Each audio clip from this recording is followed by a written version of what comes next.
Morning, everybody. Yellow Vest protests continue across France for the consecutive 9th week, and that was over Christmas. Wild. And Facebook is reviewing comments about killing Trudeau on Canadian Yellow Vest page. Now, I wanted to revisit this story. I talked about this story on January 8th when it happened because I said they're going to use this as an excuse to really crack down. And I've been talking about this for a few days. It's been pretty obvious that the news is pushing that the Yellow Vest protests are bad and they're racist and they're alt-right, right? Here's the article in case you didn't see my video from a few days ago. It says, discussion about killing Prime Minister Justin Trudeau have been appearing on a Facebook page for Canadians who align themselves with the so-called Yellow Vest protests in France. The Yellow Vest Canada group has gathered more than 100,000 members on Facebook since it launched a month ago as French anti-government demonstrations got underway. But while the group's own rules encourage civility and prohibit the advocacy of violence, the page is rife with comments that wish for and sometimes encourage the death of the Prime Minister. And I'll scroll down to highlight one of them. Here's an example. A post this week about Trudeau's ski vacation in Whistler, BC elicited a flurry of harsh comments, some mentioning his brother Michael, who died in a 1998 avalanche. Quote, hopefully he ends up like his brother, one comment read. Others referred to Sonny Bono, the U.S. singer and former California congressman who died in 1998 when he struck a tree while skiing. With any luck, he'll do a Sonny Bono, one comment read. Push him off a cliff, one user wrote, while another asked how easy it would be to stab Trudeau. So here is another article, and this was published yesterday, so they've turned up the volume. Facebook has started to ban Yellow Vest comments and over talk of killing Trudeau. But this whole article is all about how terrible the Yellow Vests are, not about the removal of the comments, but really highlighting how the comments themselves are terrible and awful, etc. So here's another one from yesterday. The BC radio host faces torrent of threats, abuse after criticizing Yellow Vests. So we'll look at this one as well.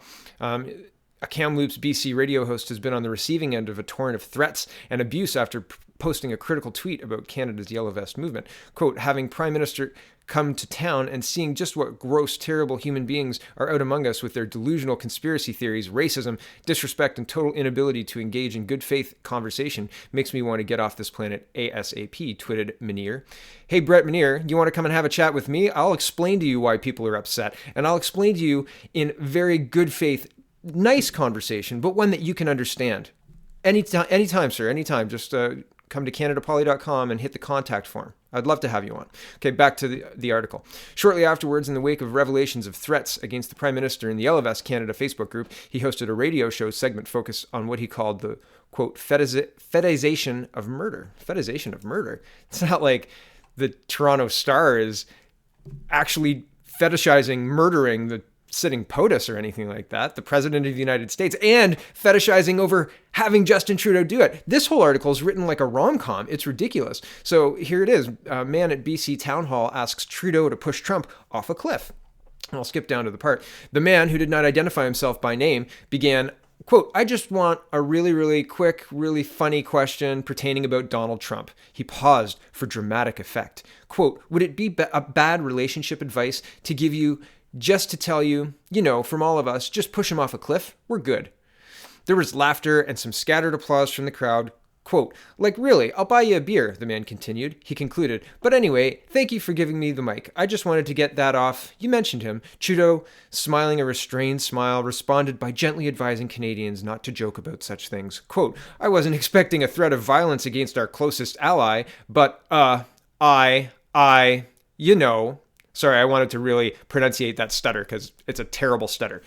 In politics, people have all sorts of opinions, Trudeau said, and all sorts of perspectives about who's leading at any given moment. The relationship between Canada and the United States goes far deeper than who happens to be Prime Minister and who happens to be President. Right, so making sure you note that the crowd chuckles and laughs when you're threatening a conservative, and not just threatening a conservative, but having somebody request that the Prime Minister actually assassinate the sitting President of the United States, that's okay. That's not fetishization of murder. But having Yellow Vest protesters get upset by being called names by a radio host who clearly doesn't know his bum from his elbow is problematic. And I'm not saying that anybody should put up with threats of violence towards anybody else. That's not okay. That's clearly not something that's acceptable under Western society. You can't incite violence against somebody. You can't threaten violence against somebody without expecting a consequence. That's clear, right? Don't be stupid.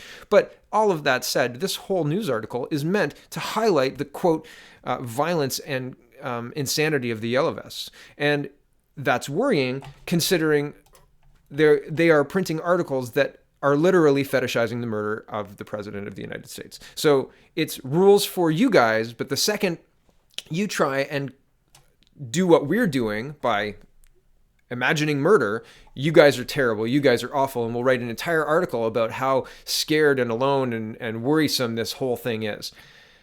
It's terrible. And the other side of this is dehumanizing conservatives, right? It's terrible if the liberal radio host gets threatened, but if it's a conservative, well, they're not really Canadians. They're just some other thing that, Canadians have to deal with.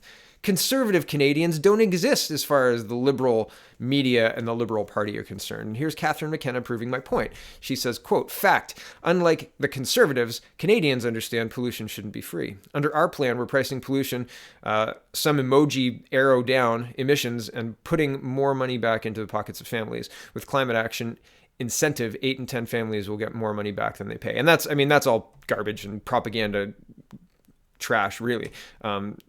Here's the other strategy they use. They use deplatforming. Here's a motherboard article talking about how deplatforming works. Alex Jones says getting banned by YouTube and Facebook will only make him stronger. The research says that's not true. They're self-congratulating here. You're like, oh yeah, we're totally going to win. Those conservatives are going to have to go to his website, suckers.